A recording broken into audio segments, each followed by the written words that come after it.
Have you ever wondered what it takes to become a great leader? Today we are talking about the book Extreme Ownership by Jocko Williams. Jocko Williams, he's a former Navy SEAL team leader and had led his own platoon. In this book, he's telling us how we can become a great leader based on his experience. So in this video, I've taken out 3 of the principles from his book that we will discuss in this video. Number 1 is taking ownership. Number 2, leading by example. Number 3, building a strong and empower your team. Because leadership is not just about the title. It's about how you show up. It's about your character.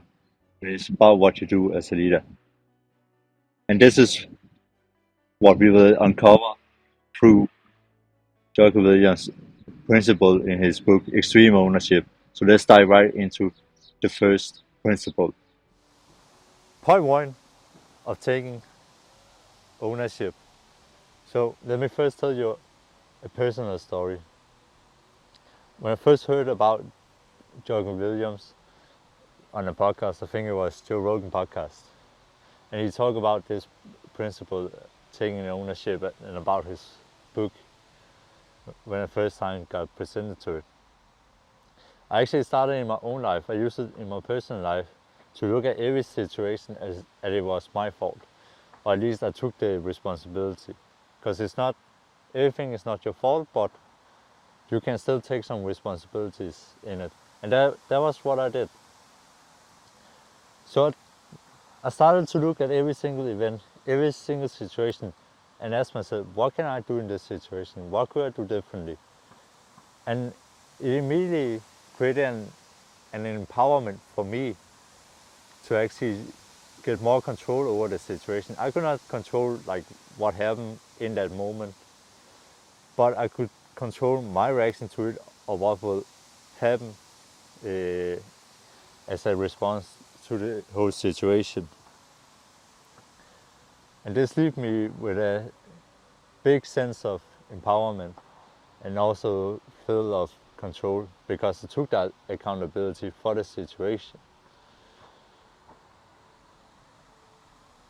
And it actually also turned out I used it in my professional life, because I was running a esports tournament, specifically in Counter-Strike, and I was rebuilding our live production, and I kept working on to get it very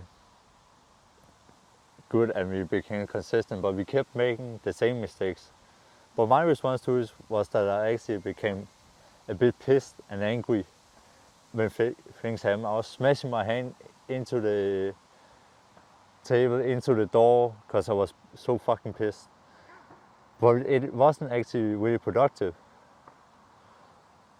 And what I actually found out was that it was actually my attitude towards the problem that happened.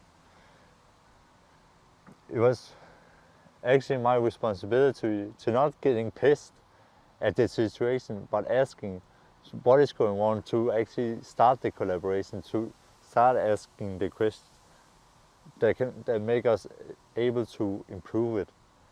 And that was the huge game changer that actually went from we having a failing project where we kept doing the same mistakes to actually change it, collaborate more, everyone putting energy in, everyone changing their attitude, having a more positive attitude, and reinforce each other. And just from that simple thing, taking the responsibilities for what I can do differently, for looking at myself, what I am putting into it. And that was a key part in changing the outcome of the project, and actually to make it a success. You can both use this in your personal life and your professional life. So to start doing this, think about where in your life can you start taking more accountability, and simply just ask yourself, when you're in a situation, what can you do? Maybe you don't need 5 different answers, but just one answer. What can you do in this situation? Even though it's a shitty situation, or not? What can you do? And then you do that situation, take that action, and it will give you tremendous power and control over the situation. And you will realize there's so many things you can do, even though it's your fault and not your fault. But especially get out of the victimhood and start taking responsibility over the situation. If things happen to you, it's because you're not taking the responsibility and accountability for the situation. You can change that, so do it today. Going into point 2. So it actually back to the example I gave when I was running Counter-Strike tournaments, where I showed up with a bad attitude, and we didn't really have good collaboration. And it actually also comes to this point 2, which is you have to show the example. I show a very negative and bad example. I show the example of you're not willing to collaborate, you're just being negative, and you're more like talking bad about people behind their back. And that's very bad attitude, and it's also reflected into other people who heard it. And they will also start talking negative. Excuse me. But in that moment, when I started changing my attitude to just stay calm and ask questions to what was going on, what happened at this specific point. And it actually started out with people was not comfortable sharing what they think and what was wrong, because they felt like they would be hammered in the head. But because I was calm to their response, because I was just, okay, that's cool, let's fix it. How can we fix it? Can we do this? Will this work? And then we fix it. And then the conversation actually became more open. And many other people also heard that, who adopted my negative attitude. They started also to change it. And first, because I have put out this shitty attitude, I had to also set the boundary and be, no, that's not how we operate. We're not talking like that. And kind of push back against it. So it kind of becomes also what the things you are rewarding is also what you get more of. Positive reinforcement.